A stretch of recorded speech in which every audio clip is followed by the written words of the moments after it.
새롭게 가오니 날 새롭게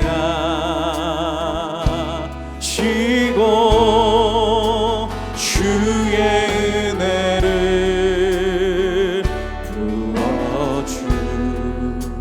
부어주소서.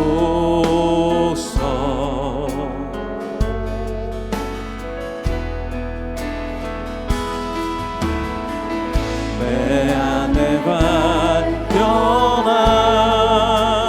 나의 연약함 모두 벗어지리라. 주의 사랑으로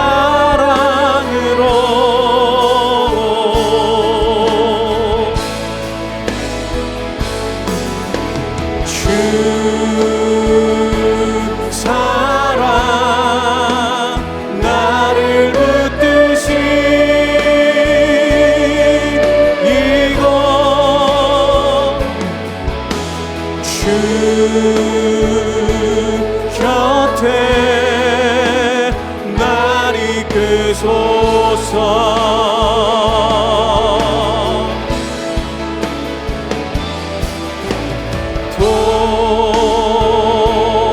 독수리 날개 쳐올라가는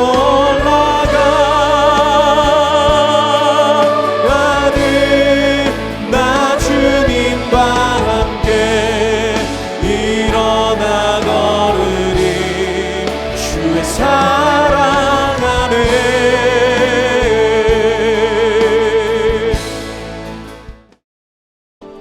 이 예수를 하나님이 그의 피로써 믿음으로 말미암는 화목 제물로 세우셨으니 이는 하나님께서 길이 참으시는 중에 전에 지은 죄를 간과하심으로 자기의 의로우심을 나타내려 하심이니 곧 이때에 자기의 의로우심을 나타내사 자기도 의로우시며 또한 예수 믿는 자를 의롭다 하려 하심이라. 그런즉 자랑할 데가 어디냐? 있을 수가 없느니라. 무슨 법으로냐? 행위로냐? 아니라 오직 믿음의 법으로니라. 그러므로 사람이 의롭다 하심을 얻는 것은 율법의 행위에 있지 않고 믿음으로 되는 줄 우리가 인정하노라. 하나님은 다만 유대인의 하나님이시냐? 또한 이방인 하나님은 아니시냐? 진실로 이방인 하나님도 되시느니라. 할례자도 믿음으로 말미암아 또한 무할례자도 믿음으로 말미암아 의롭다 하실 하나님은 한 분이시니라. 그런즉 우리가 믿음으로 말미암아 율법을 파기하느냐? 그럴 수 없느니라. 도리어 율법을 굳게 세우느니라.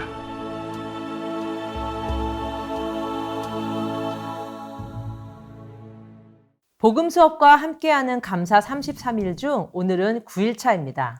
믿음으로 얻는 구원은 싸구려 아닌가요? 라는 질문으로 함께 말씀을 살펴보겠습니다. 우리가 마트, 편의점 등 가면 1+1이 있습니다. 그것의 의미가 뭐죠? 이것은 한 개의 가격으로 하나를 더 드린다는 것입니다. 진짜 그 제품을 판매하는 회사에서 고객들에게 감사하는 마음을 견딜 수 없어서 순수하게 한 개 가격으로 2개를 주는 걸까요? 또 휴대폰 요금제에 보면 무료 통화라는 게 있습니다. 정말 무료 통화일까요? 비영리 단체가 아닌 일반 기업이라면 손해를 보면서 이익 없는 경영을 추구하는 기업은 절대로 존재하지 않습니다. 기업들이 경영을 하면서 항상 염두하며 기억해야 하는 것이 이익 창출 아닐까요? 기업은 절대로 손해를 보지 않고 이익을 더 남기기 위해서 노력을 합니다. 그래서 대부분의 기업은 제품과 함께 서비스도 판매하죠. 어떻게든 제품과 서비스를 고객들이 소비하도록 기업들은 마케팅 전략을 세워가면서 다양한 방법으로 홍보를 합니다. 왜요? 제품과 서비스가 팔려야 하기 때문이죠. 그래서 우리는 이 세상을 살아갈 때 내가 필요한 것이 있으면 제품이든 서비스든 그것을 얻기 위해 반드시 그것과 상응하는, 즉 동등한 가치와 교환을 합니다. 만약 내가 물이 필요하다면 그것에 상응하는 돈을 지불하고 물을 삽니다. 기업은 자기 기업들이 만든 그 어떤 제품과 서비스를 통해 그만한 가치를 재화로 얻으려고 하는 것이죠. 그렇기 때문에 서두에 얘기했던 1+1이라는 건 한 개의 가격으로 두 개를 판매하는 것이 같이 착각을 불러일으켜서 결국 사람들이 한 개 아닌 두 개를 사게 만드는 것이죠. 통신사의 요금제 안에 무료 통화를 넣어 마치 공짜로 통화하게 해주는 것 같은 뉘앙스를 풍기지만 결국 사용하는 요금제 안에 그 통화료까지 포함되어 요금을 받는 것입니다. 그렇다면 세상엔 공짜가 있을까요? 없을까요? 세상에는 공짜가 없습니다. 세상에 공짜가 없는 게 분명한데요. 예외가 딱 하나 있습니다. 세상에 공짜가 있습니다. 그러나 그 어떤 대가 지불하지 않고 얻는 것이 우리에겐 있어요. 그것은 바로 구원입니다. 그래서 오늘 본문 말씀에서 구원의 중요한 개념인 칭의에 대해서 좀 더 살펴보려고 합니다. 구원에 대해서 우리가 기억해야 하는 것은 첫 번째로 값없는 은혜가 값싼 은혜는 아니다라는 것입니다. 25절 이 예수를 하나님이 그의 피로써 믿음으로 말미암는 화목제물로 세우셨으니 이는 하나님께서 길이 참으시는 중에 전에 지은 죄를 간과하심으로 우리의 의로우심을 나타내려 하심이니 이 말씀은 우리가 여전히 죄인인데 오직 믿음으로 우리를 의롭다고 여겨주신다는 것입니다. 우리가 하나님의 은혜로 값없이 의롭다 하심을 얻었다고 할 때 이것은 값없이 받은 거니 싸구려여서 거저 가져가라는 의미가 아닙니다. 그것은 하나님이 대신 값을 지불하셨기 때문에 우리가 직접 값을 지불할 필요가 없다는 말입니다. 그렇다면 왜 하나님은 우리 대신 값을 지불하시고 우리에게 은혜로 거저 주셨을까요? 그것은 그 값이 너무 비싸서 우리 힘으로는 도저히 감당할 수 없고 치를 수 없기 때문입니다. 우리가 구원을 받기 위해 대가를 지불한다면 얼마를 낼 수 있을까요? 종교에서 고행이나 공로, 도덕, 헌신을 강조하면 매우 고상하고 품격이 있어 보일지 모릅니다. 그러나 우리의 능력과 도덕성으로 가는 천국이 정말 좋은 것일까요? 만약 우리가 천국에서 누릴 수 있는 것들을 가격으로 책정한다면 과연 우리가 얼마의 값을 지불해야 할까요? 이 세상에서 최고급 7성급 호텔 펜트하우스에서 우리가 값을 지불하고 머문다면 며칠이나 머물 수 있을까요? 더 나아가 만약 천국에서 거주하는 비용을 내고 간다라면 과연 우리는 7성급 호텔 펜트하우스와 비교도 할 수 없는 천국에서 단 하루라도 그 값을 지불할 수 있을까요? 그렇다면 왜 하나님은 우리에게 구원을 값없이 받으라고 하시는 것인지 이해가 되십니까? 우리가 치르지 못할 만큼 비싼 값을 하나님이 예수님을 통해서 대신 치르셨기 때문입니다. 그래서 우리가 믿음으로 얻는 구원은 내가 지불하지 않았다고 싸구려 구원이 아닌 것입니다. 너무나 비싼 구원입니다. 그러므로 우리는 믿음으로 얻은 칭의를 위해 얼마나 비싼 값이 치러졌는지 항상 인식해야 합니다. 우리에게 하나님이 입혀주신 의의 옷은 이 세상에서 그 누구도 값을 치를 수 없는 명품 중에 명품이기 때문이죠. 여기서 또 하나 질문이 생깁니다. 하나님이 죄인을 의롭다고 여겨주시니 과연 공의롭지 않으신 것일까요? 그래서 나는 의롭다고 여겨주시는 하나님의 은혜는 알겠지만 왠지 의의 옷을 입자니 떳떳하지 못하게 느껴지지는 않으시나요? 우리가 이에 대해서 먼저 기억할 것이 있습니다. 십자가의 속량은 하나님의 사랑과 더불어 공의를 드러낸다는 것입니다. 속량의 대가는 누가 누구에게 지불했습니까? 죄의 삭을 받아야 하는 분은 하나님이십니다. 그런데 그 값을 지불하신 분도 바로 하나님이십니다. 그냥 받은 것으로 하시고 눈 한번 질끈 감아주시면 되는데 왜 괜히 친히 당신의 아들을 죽이심으로써 스스로 자신에게 그 값을 지불하셨을까요? 그 이유는 하나님이 공의로우시기 때문입니다. 하나님은 공의롭고 거룩하셔서 절대로 죄를 용납하실 수 없습니다. 또한 공의로우신 하나님은 스스로 율법을 거스릴 수도 없습니다. 본성상 거룩하시기 때문에 인간의 죄값을 당신의 아들을 십자가에 못 박으심으로써 율법이 요구하는 죄값을 치러야 했습니다. 하나님은 이처럼 정당한 값을 지불하시고 법적으로 하자 없이 우리를 의롭다고 선언하신 것입니다. 마찬가지로 화목제물 대심도 하나님의 공의로우심을 드러내는 사건입니다. 하나님은 길이 참으시고 이스라엘이 전에 지은 죄를 관가하셨습니다. 여기서 관가하셨다라는 것은 당장 징벌하지 않으심, 심판의 유예를 의미합니다. 구약시대에 이스라엘의 죄가 완전히 해결된 것이 아니었습니다. 염소와 송아지의 피로 인간의 죄를 완전히 사할 수 없었습니다. 이스라엘의 양심은 깨끗하지 못했고 율법 아래 있는 자들은 여전히 죄 가운데 있었습니다. 하지만 하나님은 오래 참으시고 그들의 죄를 관가하셨습니다. 왜 그렇게 하셨을까요? 하나님은 불완전한 제사에 대한 공의로운 심판을 관가하신 즉 유예하시면서 온전한 속죄 제물을 바칠 그리스도가 오실 때까지 기다리셨기 때문입니다. 결국 그리스도가 오셔서 화목제물이 되심으로써 완전한 공의가 나타난 것이죠. 예수님이 자기 피를 흘려 화목제물로 드려질 때 하나님은 드디어 당신의 의로우심을 나타내셨습니다. 26절 곧 이때에 자기의 의로우심을 나타내사 자기도 의로우시며 또한 예수 믿는 자를 의롭다 하려 하심이라. 우리가 값을 치르지 않는다고 해서 이신칭의를 값싼 교리라고 치부해서는 그래서 안 되는 것이죠. 우리가 죄인인데 의롭다고 하시는 것이 공의롭지 못하다고 생각해서 부끄러워해서도 안 됩니다. 내가 아무것도 안 하고 여전히 경건하지 않은데 단지 예수님을 믿었다고 의롭다고 하신다는 건 너무나 과분하고 나는 자격이 없어. 나 자신을 차마 의로운 사람이라고 할 수 없어. 라고 하는 사람을 과연 양심적이라고 할 수 있을까요? 예를 들어 자녀들이 부모님의 칠순을 맞아 어려운 살림에 서로 돈을 모아 크루즈 여행을 준비했습니다. 호텔처럼 모든 서비스가 완비된 크루즈 안에서 부모님은 모든 것을 거저 누릴 수 있었습니다.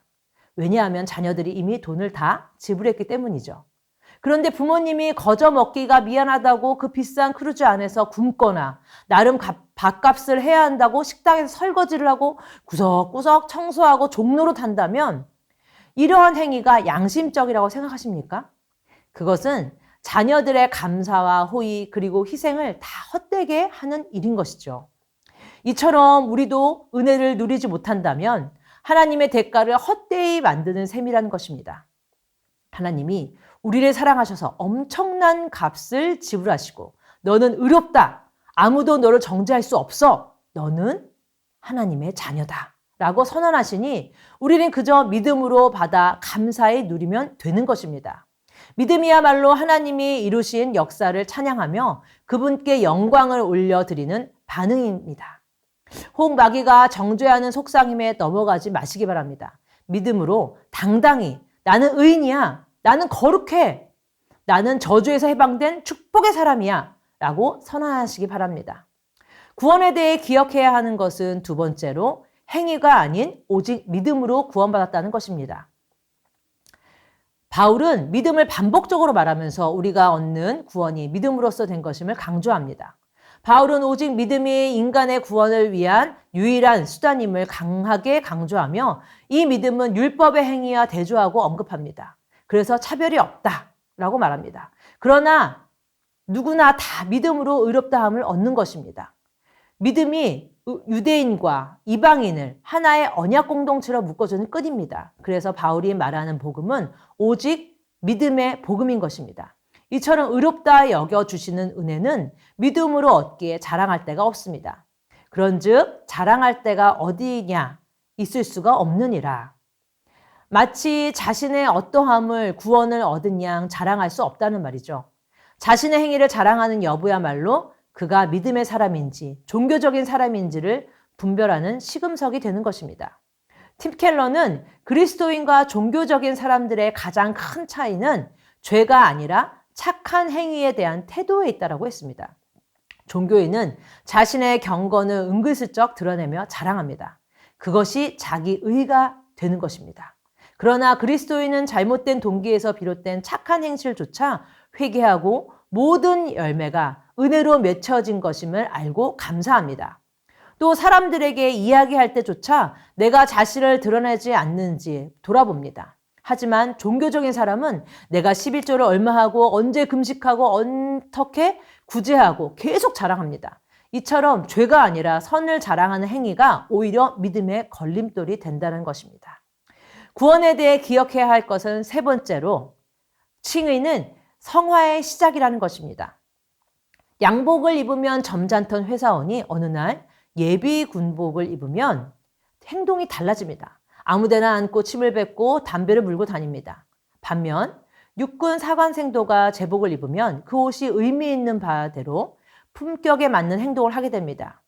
옷이 사람을 만듭니다. 그런 면에서 우리는 칭의의 옷이 얼마나 비싸고 의로운 옷인가를 기억해야 합니다. 이처럼 주님이 우리에게 입혀주신 의의 옷은 그분의 공의를 나타내므로 마련하신 진정 의로운 옷입니다. 편법이나 특혜로 눈 감아주는 옷이 아닙니다.